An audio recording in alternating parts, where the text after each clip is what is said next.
Well, good morning, everybody. Coffee Conversations with Greg J is on. Got a few little situations and circumstances going on, so we're trying a different thing. It didn't work, but we're making it happen. How are you today? Coffee Conversations with Greg J is on and popping. You know, really introspective in these days and time, both on a personal level, on a social level, uh, on a professional level, and we've got a lot on our minds. We're coming out of this pandemic. I think Ludlow Creary is already on. There he is. Good morning, Ludlow. Good morning, Greg. How are you? Man, I'm doing all right. Just trying to make things happen and trying to, be introspective, and wondering what the future is bringing to us, not only on a personal level, a professional level, um, a social level, a civil level. And today, really contemplating 22.5 years for Derek Chauvin. Yeah. And I asked you on today because it brings us full circle. If a year ago, we were even trying to figure out who was going to get arrested and what were they going to be charged with. And you were there to give us some legal expertise. And now you're here today to give us more legal expertise on what we saw last week. I feel like it was closure in a way, but it's been such a long year and some months with social justice and really arising and awakening to who we are as a people. I feel closure, and I knew that I actually thought they were going to sentence him to 30 years, but he got 22 and a half years. And people are angry. Why are they angry, Ludlow? Well, I think people thought, Greg, that he was going to get life, that's what a lot of people are upset about, at least the people that I've talked to, that they thought he's supposed to get life, or at least the 30 years that he could have been sentenced to. But to break it down, he actually could have gotten 40 because the maximum on that charge is 40 years. But people don't, they don't get, nobody gets 40 years on a second degree unintentional murder in the state of Minnesota. So 30 years was his likely maximum. But the only times that they've given in the state of Minnesota, from what I've researched, the only time people have gotten 30 years or more than 30 years was when it involved children, the death of children. So no legal expert thought he was going to get the 30 years. Most of the legal experts calculated his sentence between 20 and 25 years.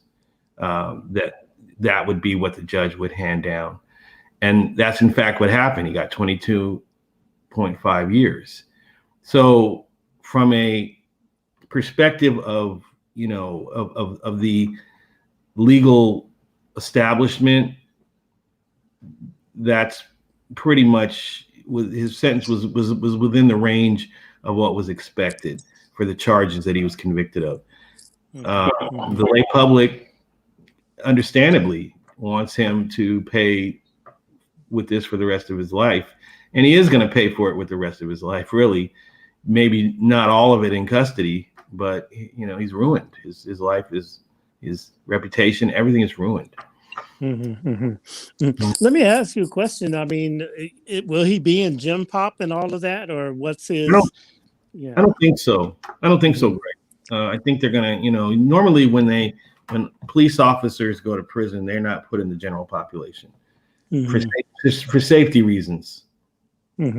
So are you saying then, I mean, where will he be? Will he go to like the worst penitentiary, or is there a section inside of prisons that accommodate police officers? I mean, I think, I don't know. I think it varies from state to state. I think there are certain prisons where they house certain types of offenders, or certain offenders with certain backgrounds.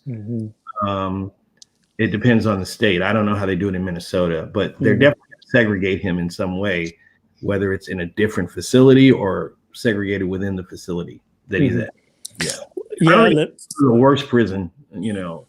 I mean, I don't know how the prisons are again. I don't know how they are in Minnesota, but I don't think he's one of these guys that's going to end up in their equivalent of Pelican Bay. You know, for the hardest offenders in California, they go to Pelican Bay. I don't think he's going to go to a place like that. Were you surprised at the verdict? What was your expectation? The verdict? No, I wasn't surprised at all. You know, in following the trial, I thought they were going to.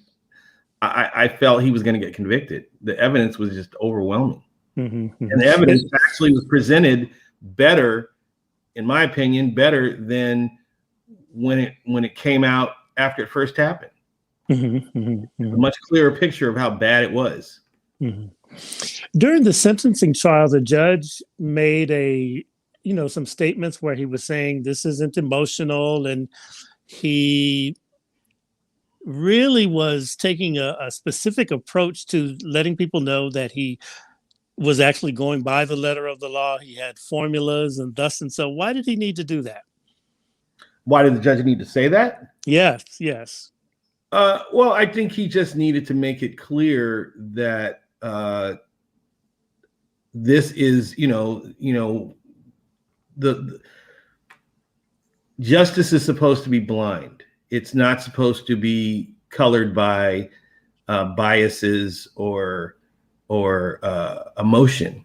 And I don't think that American jurisprudence has played out that way, because American jurisprudence is a human endeavor. So as long as human beings are doing it, it's always going to be colored by people's biases and their emotions, and even how they're, whether they're feeling well in a particular day or not. It's just, you can't avoid mixing human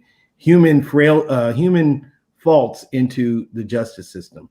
Nonetheless, that's what he's trying to say, I believe. I didn't hear him say that. I didn't hear that part, but I believe that's what he meant. Ludlow, you were here a year ago, and we were actually questioning and even demanding out in the streets. The people were demanding the arrest of Derek Chauvin. We weren't even sure a year ago. Yeah. Now that you've watched it, and you've gone through this year and some months of watching the trial and everything, and knowing that's where we started this whole thing. What's your thought? Give us your final thought, the final analysis, because, suffice it to say, we've gone through some stuff here in this past year, and some self-reflection and everything. What's your thought right now at the end? Now that this is in, you have closure, or what have you learned from this? Well, that the system can and does work,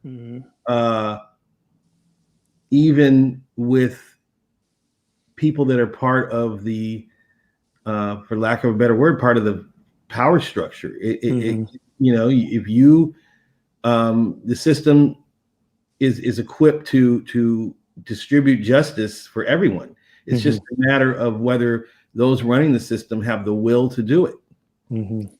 And that, I think I have a renewed belief in Americans that they're going to, they're capable. Americans are capable of seeing wrong and doing something about it. Not just the victims, but people that, are outside of the situation. They can see what's wrong and they can address it appropriately. So I'm optimistic. It's so funny that you say that, because there are still people out there who are genuinely, injured by what they have seen with police over the years. I mean, we still have a lot of unsolved cases out there, and jurisdictions. I guess I'm hearing you talk about Minnesota, and, you're out here in California and everything, but doggone it, different jurisdictions handle things differently. Will we see change? I guess there is hope. I think there is. I think we're in the midst of change, and some people might disagree with me on that. But all of this conflict is the change in action. You can't have change without a struggle, and we're in the middle of that struggle. That's how I see it. We're in the struggle, which is bringing about change. I just have never been a person. I've never lived my life as a pessimist. I've never lived my life as seeing the world as, oh, it is what it is, and it's just going to get worse. I wouldn't be as far as I am in life if that's how I approached life. And I look at this the same way. We're in a struggle, and I think we're winning it, but we're definitely in a struggle. And that struggle would not be occurring if it wasn't part of a process of change. We would just be, where we were 20 years ago, with police officers killing Black men and not much being done about it.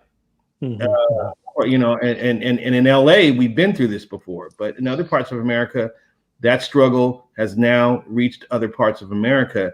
And we did have change in LA. We did have some change. We have a long way to go, but LA is not Alabama or South Carolina by any means.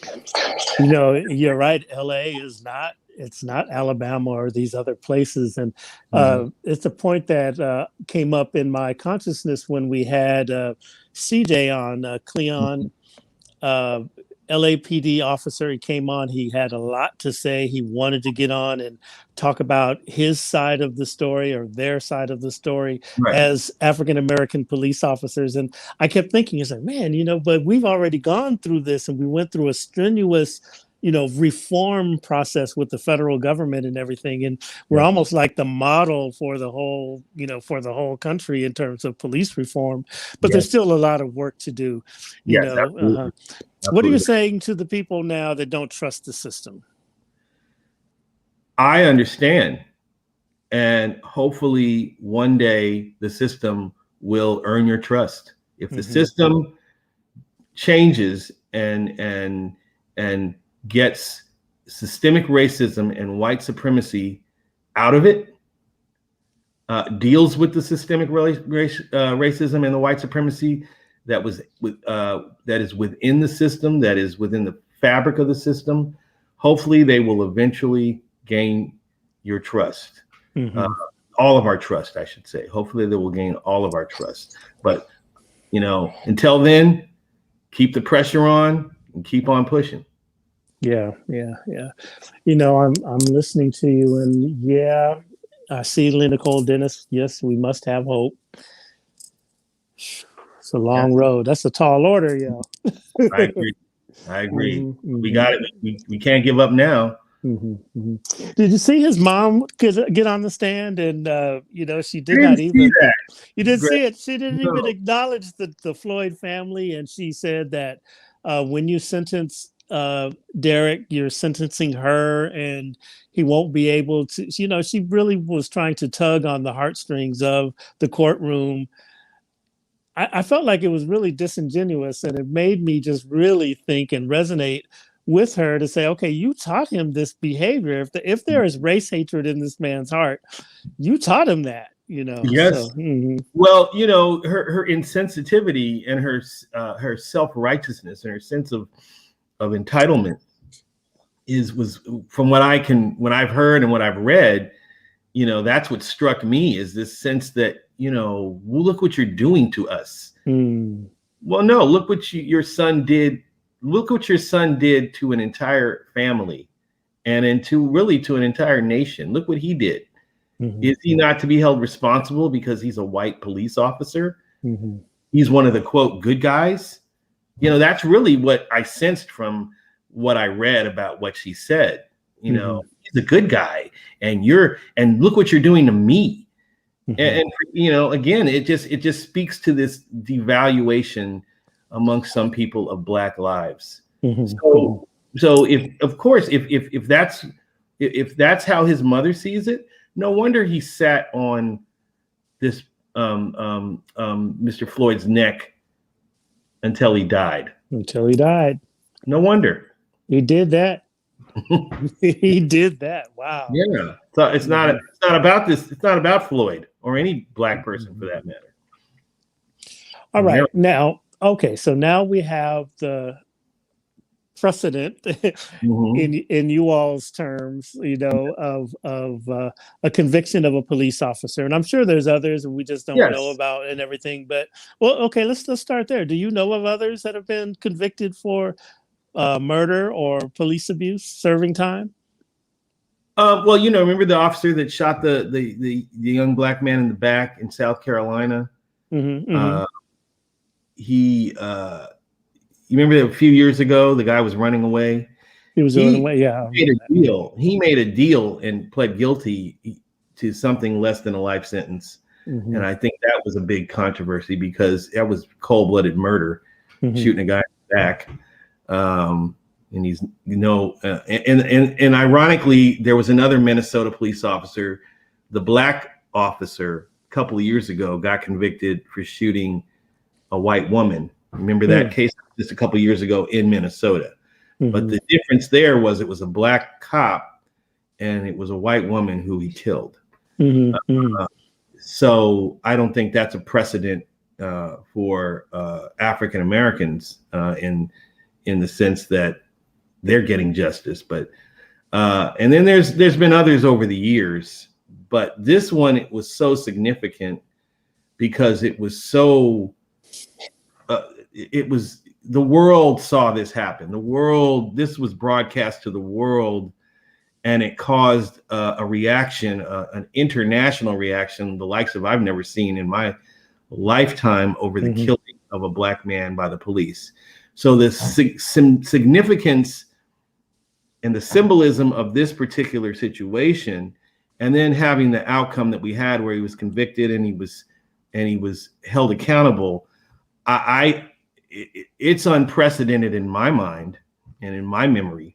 I've not seen anything like this. But yeah, other officers have been convicted of various crimes against African Americans. Remember the case in Texas where she the wrong apartment. So yeah, this isn't the first one, but the significance of Amber Geiger, that's right. Yeah, Amber Geiger, yes. She got convicted 10 years for shooting John Botham. Only 10 years, and you killed the guy. Right.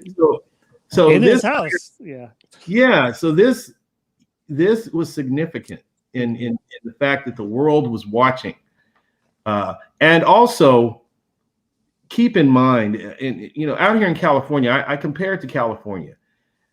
In California, had he been convicted of attempted murder, or I'm sorry, second-degree murder, he would have received the maximum sentence, or the only sentence he could have gotten. With having no criminal record, would have been 15 years to life. Okay. So he might have gotten some enhancement for use of a firearm, which could have added 4 to 10 years, give or take. But assuming they didn't convict him of the firearm enhancement, then his parole eligibility on 15 years to life would have been 13.9 years. So he would have been getting out in under 14 years if he'd gotten convicted of second-degree murder in the state of California. Now, let me clarify that.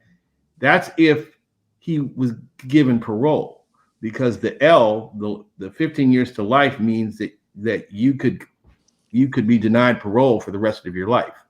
That's why there's the L, 15 years and a maximum of life. Meaning you might be eligible for parole, but that doesn't mean you'll get it. But he would have been eligible for parole in under 14 years.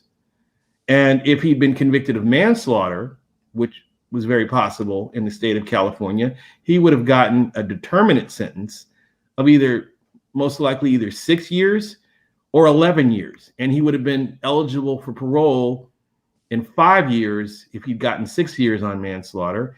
And he would have been eligible for parole, and I think somewhere around 9 years if he'd been convicted of manslaughter in the state of California. So if he'd been convicted of the equivalent offenses in the state of California, he would be getting out a lot sooner if he got paroled than he would in this case.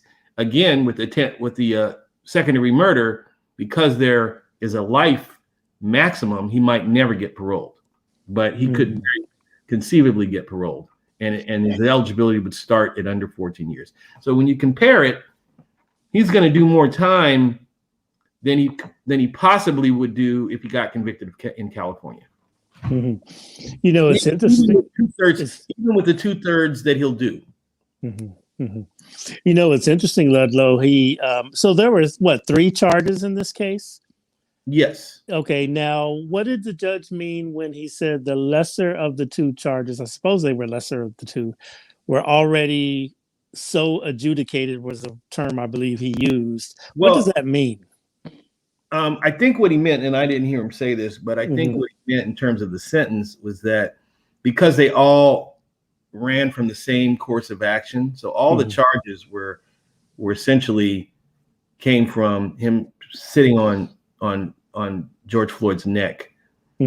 So they were all the same course of action, but they were 3 different charges. So what happens is then you get sentenced on the most serious charge, the charge that carries the most amount of time. And then the other charges sort of fall under that. So it's not like you get sentenced on one charge and then the sentence for the second charge is added, and then the sentence for the third charge is added. So that you would get consecutive sentences. They're all kind of rolled up and contained within the longest sentence from the charge that carries the longest sentence. And that happens in California too. We have a section of the penal code called 654, which operates in the same way. So whatever the most serious charge is, if it's all from the same course of action and it all involves one victim, then the shorter sentences get swallowed up by the larger sentence. You know, it's interesting. So now, are there federal charges? I keep hearing people say, well, we'll get him on the federal side. Are there federal charges coming? Wouldn't that be double jeopardy? No, it wouldn't. 2 different jurisdictions. So no, it's not double jeopardy. I heard rumors, or I saw some headline where it said he's working out a deal on the federal charges. So he's probably going to plead guilty to some variation on, well, he's probably going to plead guilty to violating George Floyd's civil rights, and then they're probably negotiating what the sentence would be right now. So that's what I heard. But no, it's not double jeopardy. Not only is it different jurisdictions, but it's really different charges. I mean, violation of civil rights is not the same thing as murder on a state level. Federal charge of violation of civil rights is not the same thing as a murder charge in the state of Minnesota. So it's not double jeopardy for 2 reasons. Even if it was the same charge, it wouldn't be double jeopardy because it's 2 different jurisdictions. Wow. There's case law that speaks to that. So there's no federal homicide charge. Oh, there is. There are. I've tried federal homicide case. But even in that case, it's not double jeopardy. It's different jurisdiction. Well, let me just circle back to my other question, and I kind of digressed on it, but I just really want you to reflect on, the full year, man. When we started this, we were questioning whether or not he was going to get arrested, and now we're here. I mean, yes. Wow. What are your? Describe how you. I know it's been a roller coaster ride for you, and especially as an officer of the court, you've probably been up and down, pissed off, and then not pissed off. Describe what your feeling has been for the last year and some months.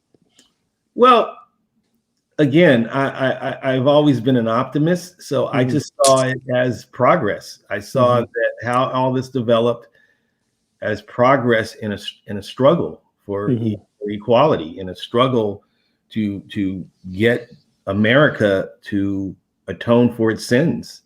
So I wasn't up and down about it. I never believed that there was anything to not be hopeful about, because as I said earlier, the struggle itself to me is evidence of progress and of change. So that's how I saw it as a man, as an American, and as an African American, as a lawyer. I just, I understood the processes, and I understood the limitations of the processes, and I understood that this is being done by human beings, so it's going to be far from perfect. But let's get the most justice we can get out of this. That's how I saw it as a professional. So no, I was never discouraged by what's been happening over the past year. I've been really encouraged by it, actually. All right. So now what's next? We have so many cases across the country. Mm-hmm. How will this conviction weigh for other jurisdictions as they try or not officers in similar cases, if there's similar cases, in police murder cases? I think it sends a strong message across the nation that if you cavalierly take a Black life, don't assume that the thin blue line is going to protect you. Mm-hmm. You're taking a chance, not only with your career, but with your freedom and your reputation, everything. You could lose everything if you decide to kill this person because, well, it's the easiest thing to do right now. We'll sort it out later. And my brothers in blue, they have my back, and the public believes I'm a superhero. So I'm going to escape from this because, look who I killed. I mean, I think that mentality is dangerous. And I think that's the message that police officers have gotten, that they are not invincible anymore.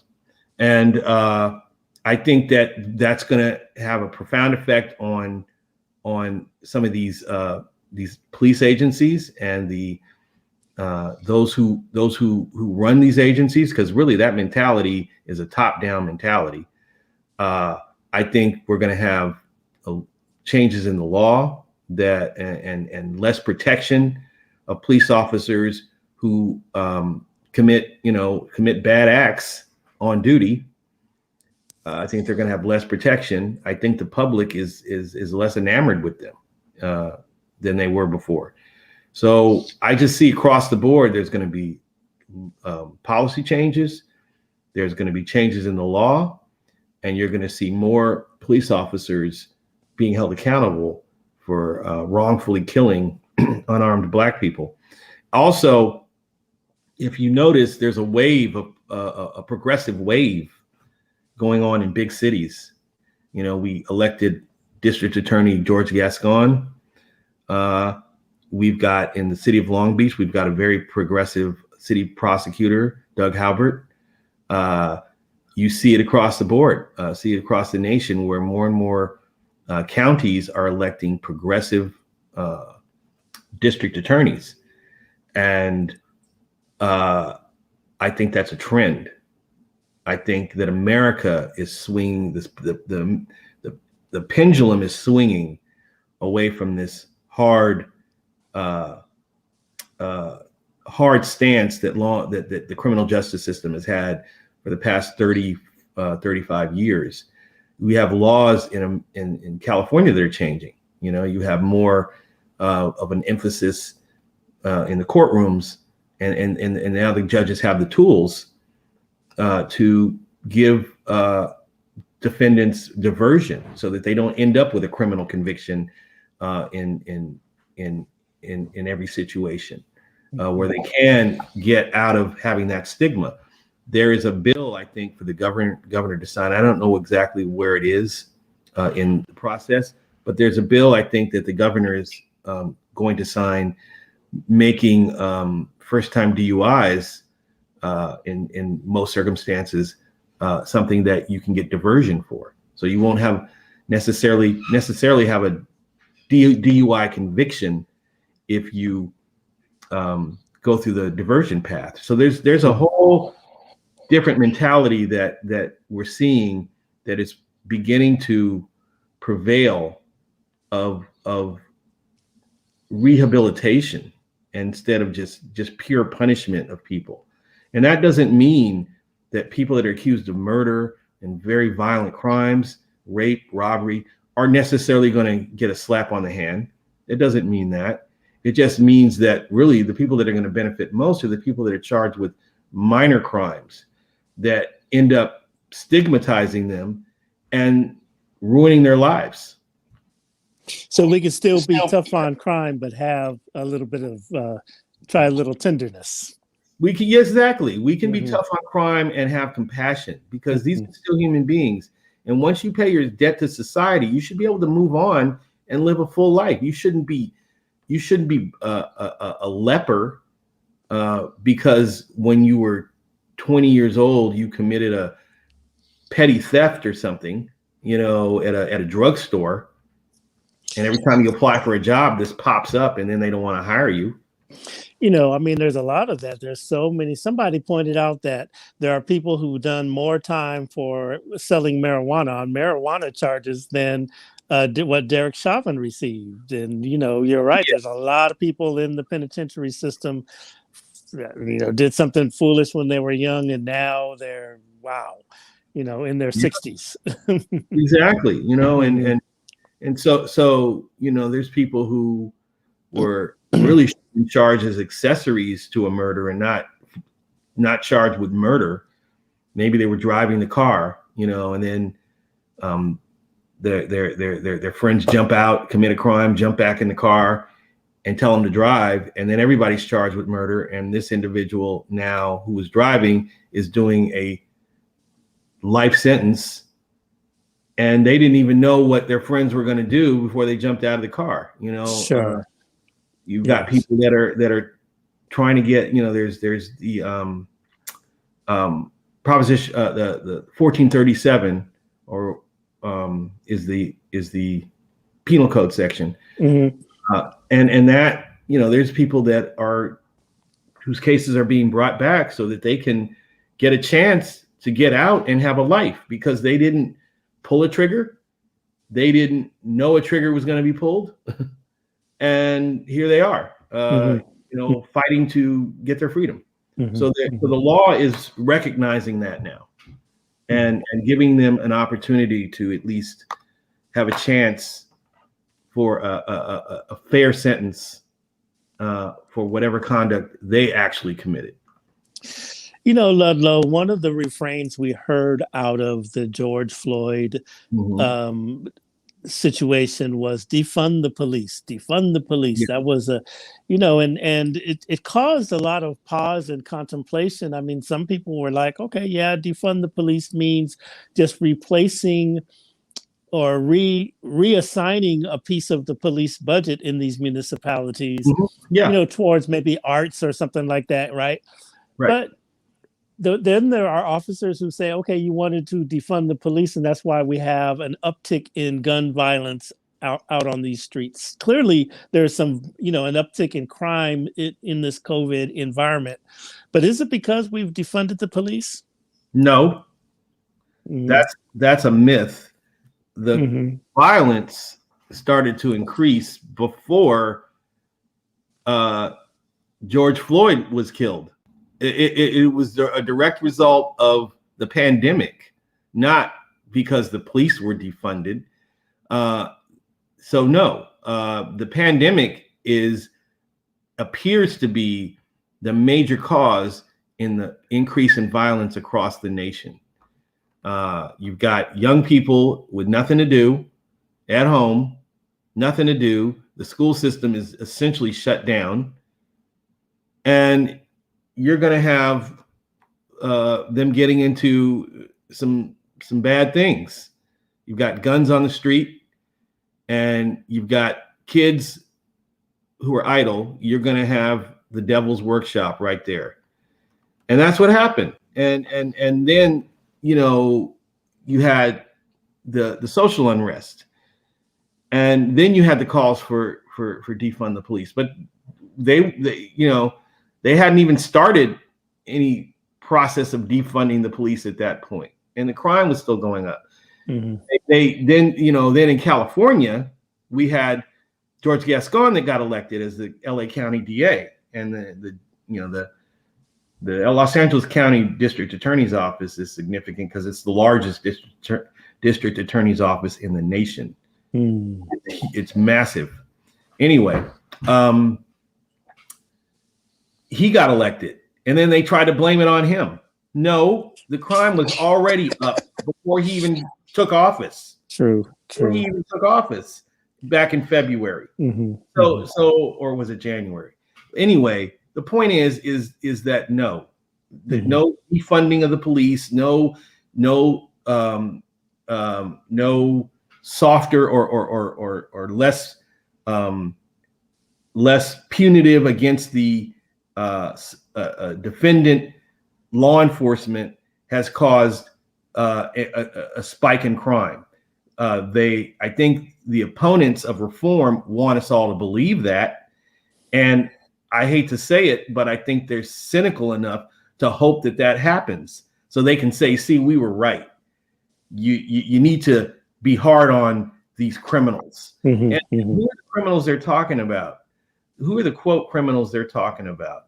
Who are they really trying to protect? The criminals are us, Black people and brown people in their eyes. The people they're trying to protect are the people on the west side of Los Angeles, Beverly Hills and Holmby Hills, and they want to keep us out of their neighborhoods. They're scared. Mm-hmm. So that's who this hard on crime group is representing. It's not the people in the communities. And so in a nutshell, I hope I don't sound like I'm rambling, but in a nutshell, no, you're good. Defund the police has not caused an increase in crime. Now, what do I think of as defund the police? I know there are some people that literally want to abolish police departments. Most people don't. Most people are not that extreme. But look, if you have police officers who are not trained to deal with situations that involve mental health, people who are struggling with mental health issues, they think, oh, well, the way I got to contain this guy because he's out of control is I got to shoot him. Maybe they're not equipped in terms of their training to deal with people who are suffering from episodes involving their mental health. So maybe some of those resources should go to bringing in mental health professionals who are better trained to de-escalate the situation. That doesn't mean don't have the police there, but if your first responder to that type of a situation is a person who's trained to kill, to shoot center mass when he perceives a threat, or he or she perceives a threat, maybe that's not the person you should bring in initially. Maybe they should be the backup. So diverting some of the funds, yes, so that we can have a better response to a large proportion of the incidences that police respond to and save some lives. Absolutely. I'm 100% for that. So Ludlow, to your point, they're talking about making the jail a mental health facility as opposed to a correctional facility. Is that going to work? I don't know, but I'll tell you this: it's already full of people who have mental health problems, and that's why a lot of them are in jail, because there's mental health issues going on there. And the system has ignored that for decades. I know that because I've worked in the system and seen how police officers, prosecutors, judges, and even some defense lawyers have ignored the elephant in the room with a particular defendant, which is they have serious mental health problems that need to be addressed, and not just, and they don't just need to be punished.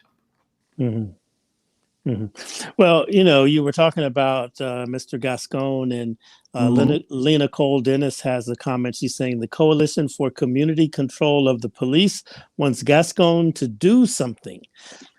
Is he not doing enough? I'm not familiar with this organization, the Coalition for Community Control of the Police, but I'm sure they're active out here in the communities trying to, encourage police reform, be a standard in our community. They want Gascon to do something. Is he not doing anything? Well, I think he's trying to do a lot, but there's there's a situation going on now where his rank and file, the DA's union, has sued him on his policies.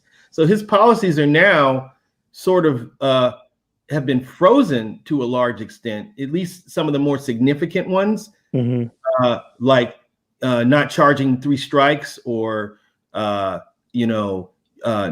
or dismissing gun enhancements and things like that, and some other things. They're all sort of up in the air because his own deputy district attorneys have sued him to prevent him from implementing his progressive policies. So that's what's going on right now. Hopefully, when it gets out of civil court, hopefully the DA has a win and he can pursue a progressive agenda, without all of the resistance that he's meeting. As far as doing something, that's very generally. I'm not sure what Ms. Dennis is specifically referring to. If it's prosecuting police officers who have committed crimes against the community, he has committed himself to doing that, and we just have to see it play out. But he has committed himself to doing that, and based on policies that he is trying to implement, I believe him. Okay, that's a vote of support for George Gascon. Absolutely. It's very interesting, that in this time, right, we have all this social justice happening. We've had a pandemic. There's all of these. You're telling me the union of district attorneys is suing Gascon, and then he can't really move his policies forward until that is settled. There's people who are trying to recall the mayor of Los Angeles. There was a unsuccessful, but certainly a call to recall the mayor of Long Beach. They're trying to recall. I see the commercials. They're trying to recall the governor of California. These are all like reactions. It's like when the stone hits a puddle, the vibration of that stone hitting. We've been in such a crazy, crazy time. Well, again, Greg, it's a time of change. The reason why they're trying to recall all of these officials is because these officials are pushing progress. So those who want the status quo to remain are going to challenge it and try to derail it. I'm listening to you, and I'm really thankful to. That's my opinion. I'm really thankful to have a platform like this where we're able to bring people like yourself who are experts in these fields and actually get both sides of the story. The other week we had, LAPD officer, we've had other law enforcement on the show. We've had medical professionals talking about COVID, and it gives us pause to think. So, what would you say to the everyday normal guy like me? I'm not a attorney. I'm not a district attorney. What? I would say I'm hearing all of this stuff dated or confused. Greg, you cut off a little bit, but I think you're saying what would just a regular guy? What would I say to a regular person about what's going on? Exactly right. Well, 100%. Yes. Yeah, it's it's really a power struggle, and it's always been one. It's always been a power struggle. And those with the power decide, obviously, what the policy is going to be. And so the people have gotten involved like no time since I was a baby, in the 60s when civil rights was the civil rights movement and the Black Power movement was going on. I wasn't old enough to remember any of that.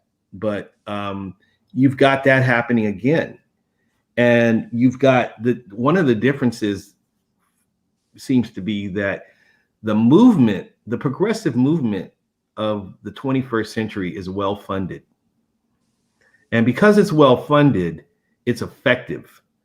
Black Lives Matter has been effective. I'm not a member of the organization, but I've observed them. And you can say whatever you want to say about Black Lives Matter, but they've been effective. And And so you're seeing this change happening, and you're seeing the resistance to it happening. And that's where all of the stuff that makes some people worried it starts. And I, because I think I know what's going on, it doesn't worry me. I just see it as this is an inevitable part of change. Struggle is an inevitable part of change. If there's no struggle, there's no change.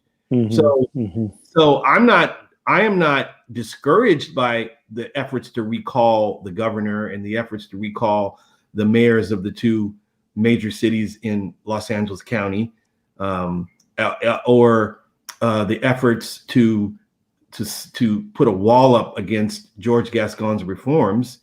I see that as the inevitable reaction to a serious movement toward change. That's what I see it as. I think that's an excellent point, because I was thinking about the Black Lives Matter movement here in Southern California last night, because they have a radio show now on the new Tavis Smiley owned radio station KBLA. And I was thinking, what a powerful platform to be on terrestrial radio, a progressive talk radio. And it'd be interesting to observe. I too have observed them, like you said.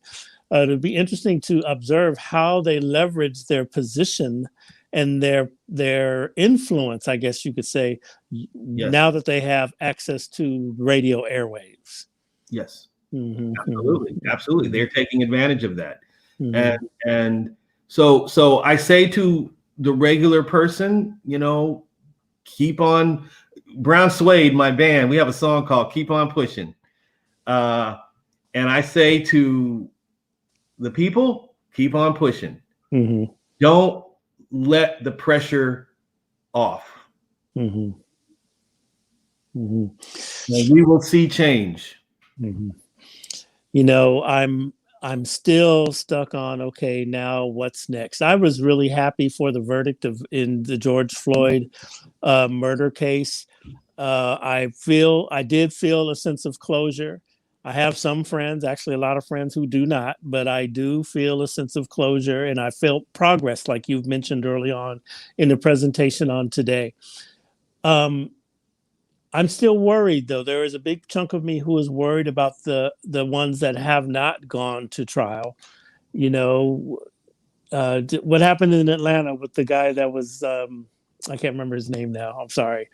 Remember, he was asleep in his car, and the police officers, after having a great conversation with him, ended up tasing him and then fatally shooting him. I'm afraid for that case. I'm afraid for the case that did not involve police officers, but Ahmaud Arbery, who was chased down by, I guess, so-called neighborhood watch vigilantes. I'm afraid for if we will see justice. My hope is, like you said, that this is a signal for progress. Well, Greg, we're not going to win them all. I'll tell you that. So prepare for that. That's just how the system works. You got a good defense attorney. We might not get the verdict we're looking for. But it's also a case by case situation. The facts of each case are different. So, the case in Atlanta is a little more, it's a little murkier, to be honest. That might not end in a conviction.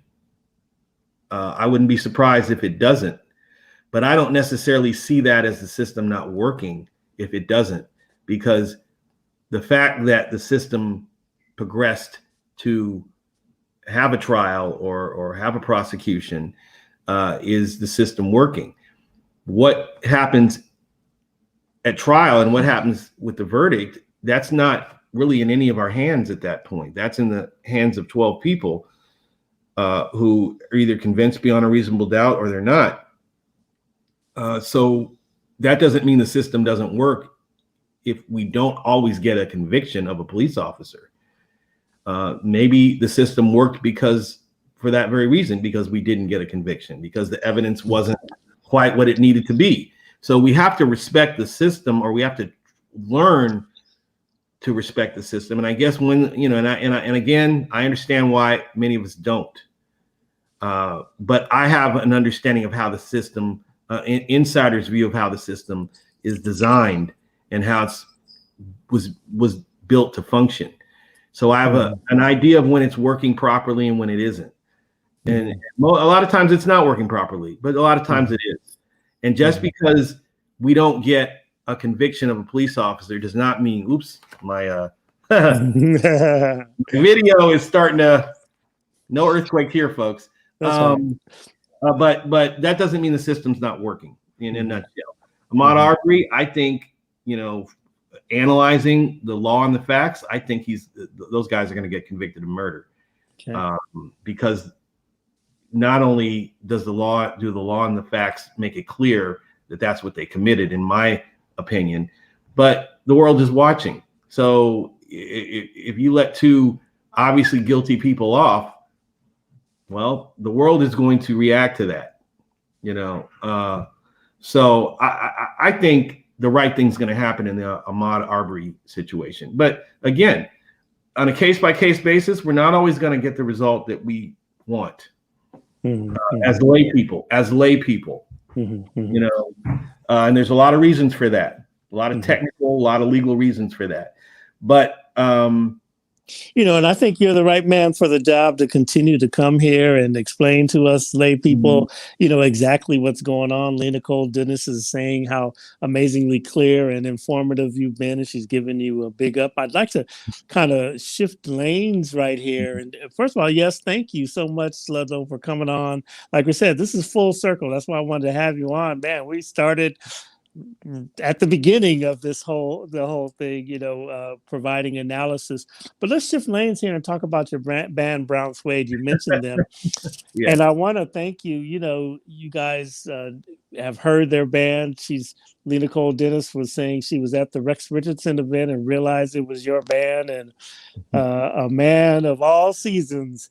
Let me just say, we have been working with Brown Suede since I came out here to Long Beach, and it's been a very, very exciting thing to watch their growth, to watch their expansion. Now, Ludlow, I'm seeing on social media you're getting some radio airplay. How do you feel? Tell the people how you feel. Well, I wasn't there. Chris, my singer, the singer for Brown Suede, who's also, by the way, a lawyer, and he's the top legal officer for Black Lives Matter at Los Angeles. Yeah. He's in the struggle. That struggle. But anyway, Chris heard it. Chris, had a little listening party at his house when it came on 92.3, I think, which is the LA radio station, and it was on KMEL. In San Francisco. I'm just, it's surreal to me because I just never thought that we would get this far with our music. And, I'm so proud of you guys, man. I mean, when I saw that, I was like, yes. Now, interesting that 92.3 would be the one that plays your music, because you guys are a soul band. Yeah. I think we're soul, but the song, The One, it doesn't surprise me that The One, it's got a kind of a universal appeal to it. It's got that kind of old school rhythm and blues feel to it.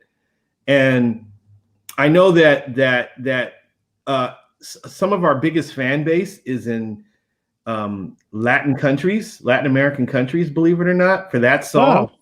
Yeah, for that song. Yeah, Mexico and other Latin American countries, and even Spain. So the fact that it got chosen in Southern California to be on the beat doesn't surprise me, based on the fan base that we seem to have drawn. That is very interesting, and it's an English language song. So, wow. Yeah.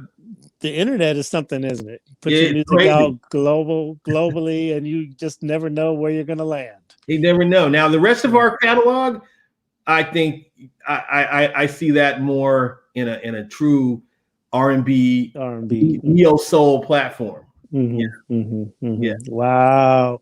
Well, congratulations on everything that you're doing and all the success you're having with your latest album. The One is the song, you all, and I'm afraid to play it out here because we might get dinged by Facebook, but I'll make sure that it gets into. Is that what happened? Yeah. So I can't yell out and say, "Hey, I give him permission to play my song." So here's the battle, counselor. Uh-huh.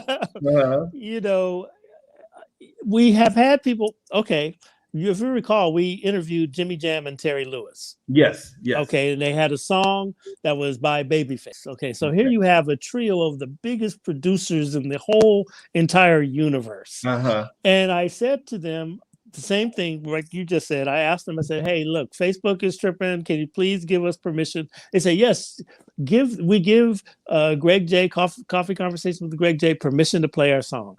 To this day, that song gets muted, and I'm pretty successful in disputing it, but Right. Facebook's algorithms are so strenuous now Yes.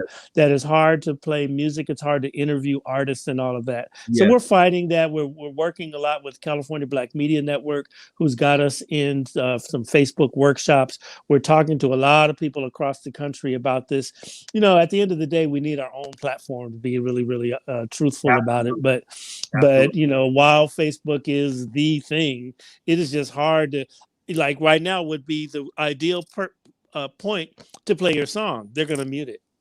What if you played 15 seconds of it? It would still get muted? Well, that's just, I want to play the whole thing. I want the people to hear the whole enchilada, Right. Yeah, it's I understand, it's protecting, intellectual property and all of that, but it's really it's problematic. And the weird thing is that if you can play snippets of people's music, but it has to be in Facebook's catalog of songs. Like they have a whole catalog of music that they'll let you play. And ironically, Brown Suede is in that catalog, but it's only snippets. It's only snippets of the song.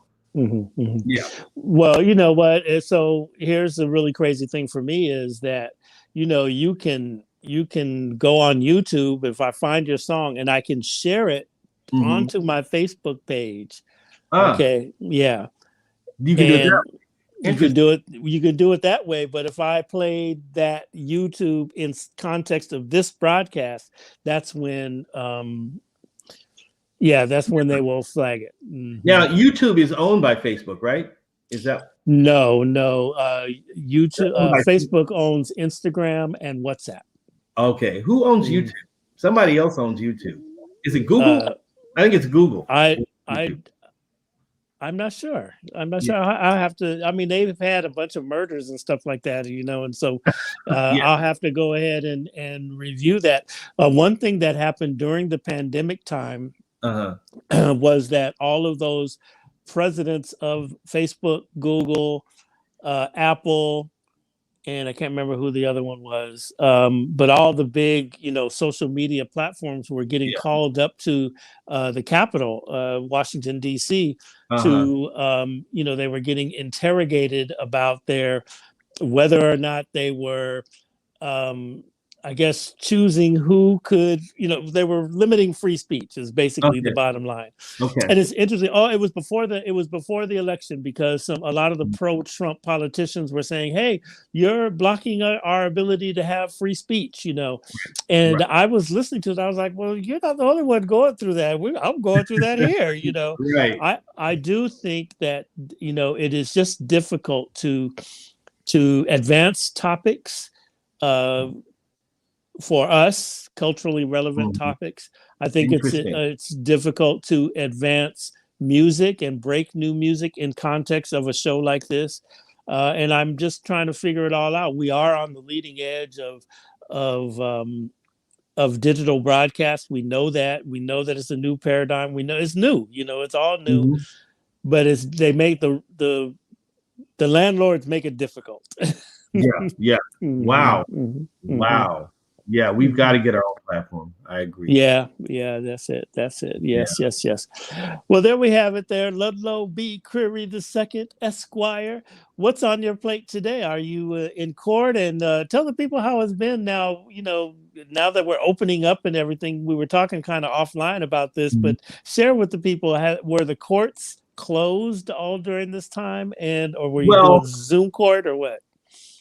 the courts were the criminal courts were never actually closed, Mm. but they limited who could come in, and so for a time during the height of the pandemic, you could only come in if you were an attorney or you were a defendant, and also they were closed a few days, especially during the social unrest. They were closed on those days, but they've always been up and operating. They implemented in criminal courts. They implemented a lot of the WebEx technology, so we were doing remote hearings and things like that. But certain hearings, like preliminary hearings, during the entire pandemic, had to be done in person. So I've been going to court the whole time. But suddenly, since the lifting of the restrictions, everything just went back to almost normal.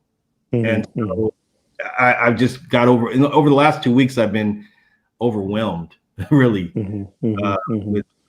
with my professional requirements, and trying to just line these cases up and make sure that everything is where it's supposed to be, and that we're ready for hearings and ready for trials that are coming up and things like that. It's been a bit of a challenge. Today, I don't have any court, but that doesn't mean I don't have a lot to do. I just don't have. Right. I see a little, because usually you come and you're ready with your Pierre Cardin shirt and your fancy silk ties and whatnot. And I see a little kickback today. Yeah, I'm wearing the polo shirt today, so That's I right. don't have to go in. Yeah. But when I get off the call with you, I'm gonna take care of some things that I need to do. I've got a lot to do too. Thank you so much for coming through, and for me, and I think a lot of people who've come through this morning's coffee conversations with Greg J will agree. You've given us hope. You've given us clarity. You're that voice who is on the front lines fighting these criminal trials, so what the deal is. What the conversations are happening behind the scenes and everything. I want to go back just before we get out of here. I do want to make a comment about the defense attorney for Derek Chauvin. I mean, I guess he's just doing the best that he can to defend his people, but he was infuriating the folks. Yeah. What in the sentencing, you mean, or during the trial? In the sentencing, he was a little low key, is my opinion. But I will say that during the trial, it was like he was pulling out all the stops. Some of the things that we heard were just, incredulous there. And you just told me that, hey, he's got to do his job. He's got to do his job, and he didn't have a lot to work with, and he, that's the plight of the defense attorney. I've been in that position where you have to pull things out of nowhere to defend your client, and it might not even it's not always because you believe the case should have gone to trial, but if your client decides to take the case to trial, you have a duty under the United States Constitution to defend your client zealously. So what he was doing was zealous defense of his client. And actually, in a legal framework, that's what you want. I mean, from the layperson's position, it's like, this is ridiculous. How could he do that? I don't understand. But from a legal perspective, you don't want a case to come back and say on appeal, because the Court of Appeals or the Supreme Court said that the defense attorney didn't do a good job of defending his client. And if he'd done a good job of defending his client, there would have been a different outcome. That will happen. It's called ineffective assistance of counsel. So a lawyer in fighting hard for their client is actually protecting the record. That's legal talk. And it might be counterintuitive because people are like, well, you know, but how could he say that? That, believe it or not, is him doing his job. And in the legal framework, everybody understands that. The prosecutor understands that. The judge understands that. Nobody's, you know, unless he does something that is outside of the realm of legal ethics, then, you know, no one's going to judge him for that. And in fact, it is unethical for a lawyer not to fight for their client. So that's just a whole nother lesson, a whole nother discussion on how the criminal justice system works and how criminal defense or criminal prosecution and criminal defense work, and how they are the two sides of the scales of justice. And the whole idea is to make sure the scales of justice are even. That's a whole nother discussion. That's a whole nother discussion. Yeah. Well, you know what? You have open door to Coffee Conversations with Greg J to share your legal expertise and your music expertise. You're just an amazingly good guy, and I really, really do appreciate you, Mr. Creary. Thank you so much. Ladies and gentlemen, you just check this out on our Coffee Conversations with Greg J Facebook page, beachcityradio.com. We also take the audio version and we put it out there on podcasts, wherever you get your podcasts. It's out there. Spotify, iHeart, just everywhere. Just Google it, Coffee Conversations with Greg J. Ludlow B. Creary II has been our guest today, and we're just very appreciative of him. And man, I don't have anything else to say except that I'm hopeful. So with that, keep hope alive. Keep hope alive. And with that, I just tell y'all, love one another. Love one another. Love one another. Peace and blessings.